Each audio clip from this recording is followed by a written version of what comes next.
My phone vibrated in the middle of the meeting, the screen lighting up with a familiar name. Jason. At that moment, I thought he might just be asking if I had lunch yet or reminding me to bring home his favorite salad. But I was wrong. Completely wrong. I want a divorce. Those words came through the phone coldly, as if he were announcing the weather or mentioning an unimportant meeting. I froze in the hallway of the office building, feeling like the air around me had suddenly become stifling. You said what? I stammered, trying to keep my voice steady. I've already sold the apartment, you need to find a new place to live, Jason said, his tone completely devoid of emotion. It felt like the entire world slowed down around me, all sounds gradually fading away. That apartment wasn't just a place to live, it was the home we had built together, the space filled with our shared memories and dreams. Yet he could say it so bluntly. As if I were nothing more than an uninvited guest in my own home. You sold the apartment, for what reason? I asked again, trying to cling to a sliver of hope that everything was just a misunderstanding. Jason let out a dry laugh, a sound that did nothing to hide his arrogance. Melissa and I need the money to start our new life. She deserves better than a tiny place like that. Melissa? Her name swept through my chest like a cold wind, though deep down, I had suspected for a long time. Hearing her name come out of Jason's mouth still left me reeling. The late nights at work, the sudden business trips, and the growing distance between us. Everything now became as clear as day. I recalled the evenings when Jason came home, his eyes avoiding mine whenever I asked about work. He always had a way of deflecting, just a gentle smile and a brief hug, and I would believe everything was fine. I used to think his confidence came from his stability in his career. But now, I realized it was because he knew he could manipulate my emotions so easily. How long have you been planning this? I asked, my own voice sounding strange and distant in the empty space. For a while, Jason responded, without a hint of remorse. Don't make this harder than it needs to be. This will be better for both of us. I stayed silent, only hearing the thumping of my own heartbeat. I didn't feel shocked anymore. Just an emptiness, a vast void where all my emotions seemed to have been pulled into. Did you ever consider how I would feel? I asked, my voice slow but sharp. Abby, you're always too sensitive. Stop making everything such a big deal, Jason replied, as if I were the one being unreasonable. That was the moment I realized the truth. All along, he had made me believe that every issue in our relationship was my fault, that I was too suspicious, too controlling. But in reality, Jason had been crafting a perfect narrative, turning me into the villain in my own story. You sold the apartment without my consent? What makes you think you had the right to do that? I asked, trying to maintain my composure. I've already taken care of everything, Jason said, his voice unsettlingly calm. All the paperwork is done. You should start packing your things. I closed my eyes, taking a deep breath. In that moment, I knew I had to make a choice. Either crumble under his coldness or stand up and fight for myself. All right, Jason, I said, my voice surprisingly steady. You'll see just how complicated things can get. I hung up the phone, standing still in the long hallway, the soft yellow light casting lonely streaks across the floor. I felt like I was at a crossroads, with only two options, to fall or to rise and move forward. And this time, I chose to rise. Jason thought he had already won, but he had no idea that the game had only just begun. I was no longer the easily manipulated girl I used to be.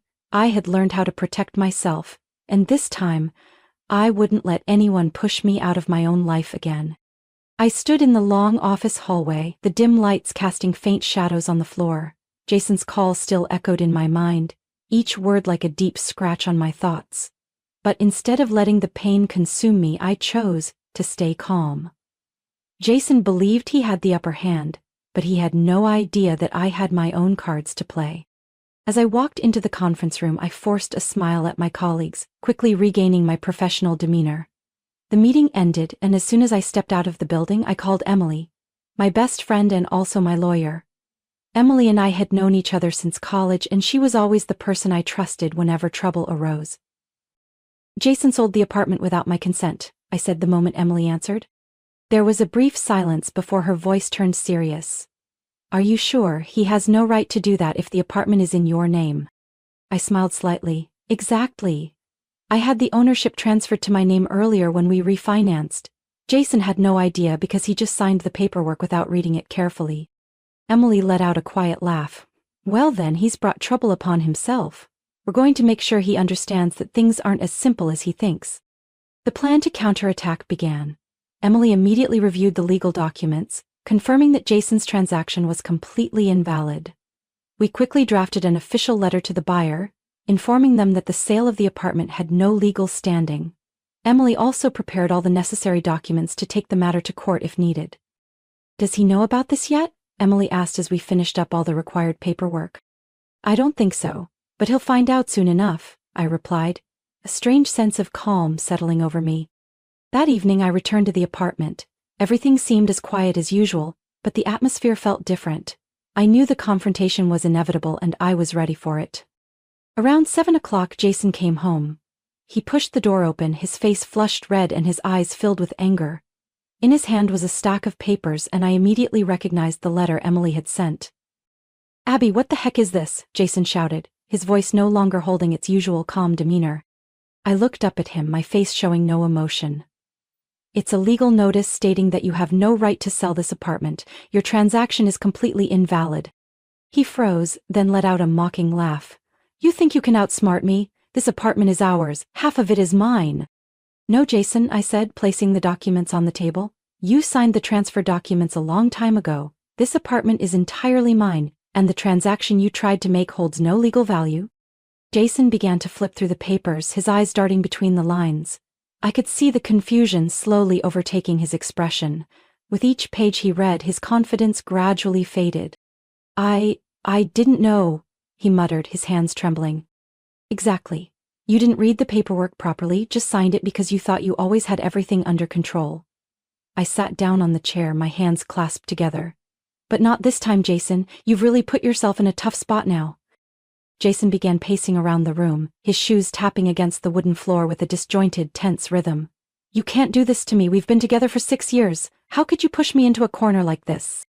I raised an eyebrow, a mix of surprise and a bit of amusement. You sold the apartment without asking me, took the money to build a new life with Melissa, and now you want me to feel sorry for you? Jason's face shifted, the redness draining into a pale hue. Melissa. She won't accept this. She thought we were going to have a fresh start. I let out a soft laugh. Then you'd better explain to her how you sold a property that wasn't yours, and if you don't return the money, it won't just be me seeking justice, so will the law. Jason dropped onto the couch, his hands clutching his head as if trying to find an escape. I didn't feel any pity for him, only a sense of relief as the truth finally surfaced. I'll give you some time to pack your things, I said, my voice neither cold nor gentle. But remember, everything here belongs to me. You don't have the right to stay a moment longer unless I allow it. He didn't respond, just sat there with a vacant look in his eyes.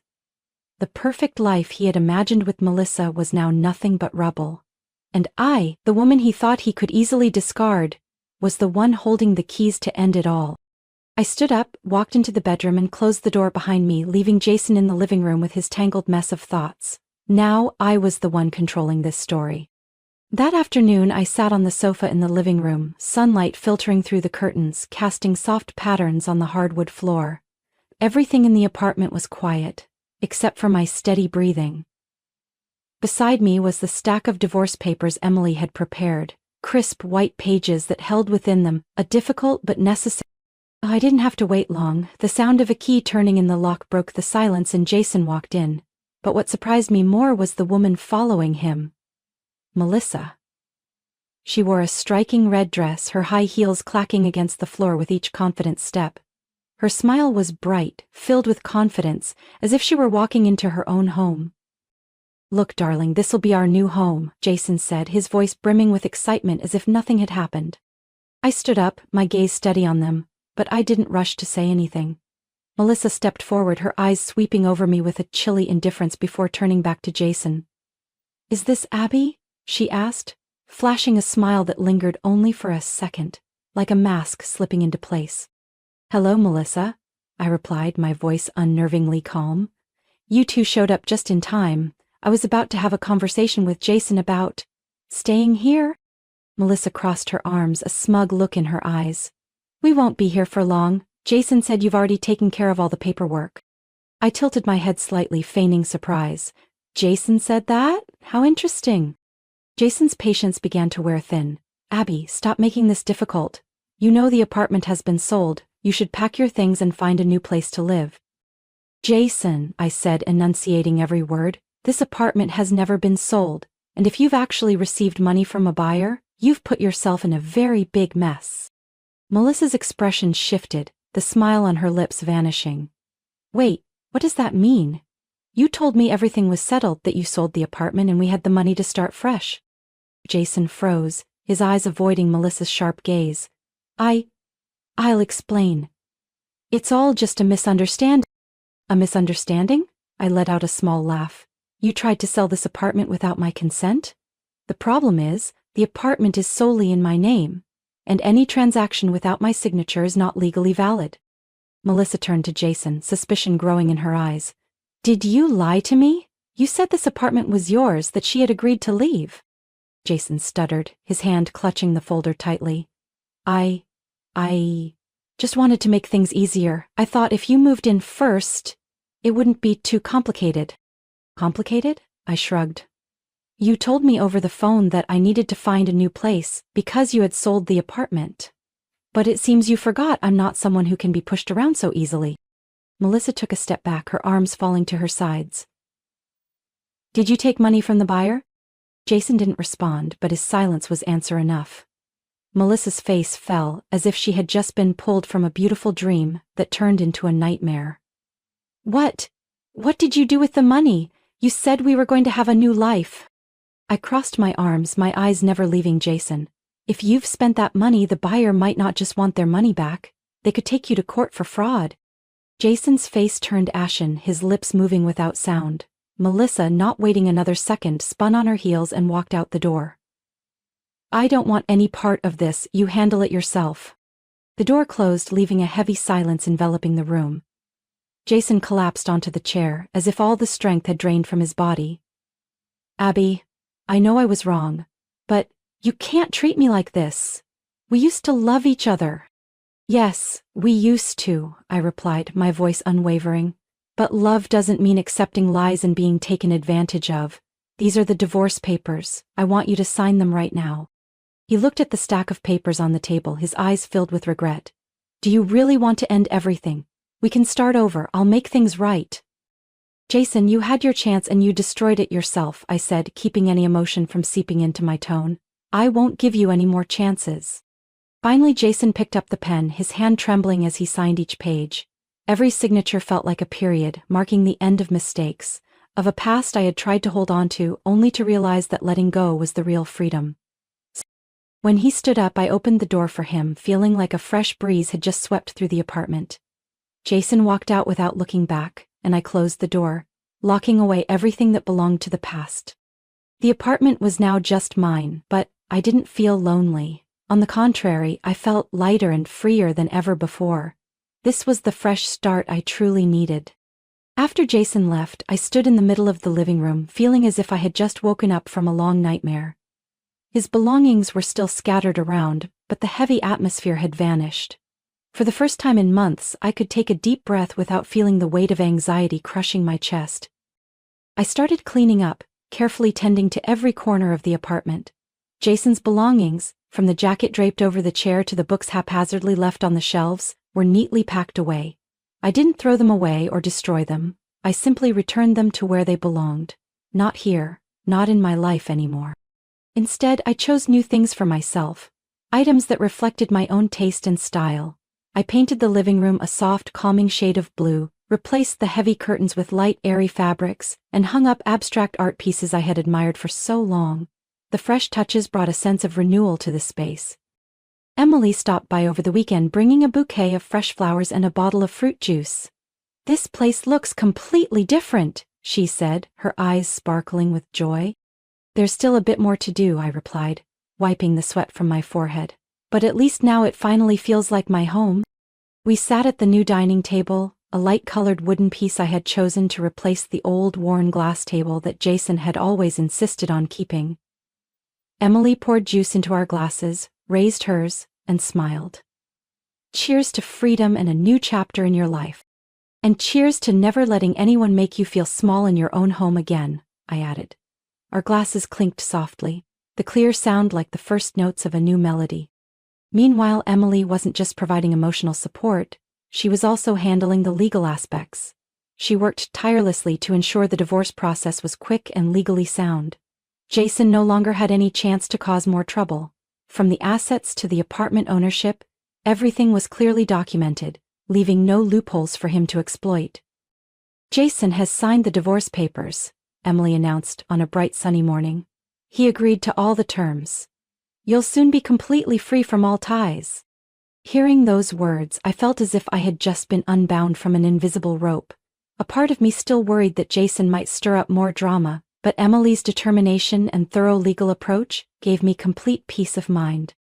Lauren, my best friend from college, suggested we throw a small party to celebrate. She called it a freedom party, and soon enough my living room was filled with laughter and the warm glow of soft yellow lights. Now this is the Abby I know, Lauren said as she helped me decorate the room with colorful streamers. Strong, confident, and not letting anyone walk all over her. The party wasn't extravagant, just close friends, some light snacks, and stories that made us laugh until our sides hurt. Everyone understood that this wasn't just a casual gathering but a moment marking my official fresh start. When everyone left, I sat on my new sofa, the gentle light casting soft shadows through the window. The city outside remained as bustling as ever, but inside I felt a quiet peace. From that point on, my life became much lighter. I started dedicating time to things I had always put off, relaxing mornings with a hot cup of coffee and my favorite book, afternoon walks in the park, watching the green leaves sway in the breeze, and those evenings when I could freely choose any movie I wanted without having to share the remote. I also found joy in my work. I began engaging in new projects, meeting energetic and inspiring colleagues. The focus and passion I brought to my work helped me not only advance in my career, but also see my own worth more clearly. One day, while cleaning out an old closet, I found a photo of Jason and me from our early days together. We were smiling, our eyes filled with hope for the future. I didn't feel regret, just gratitude for the lessons learned.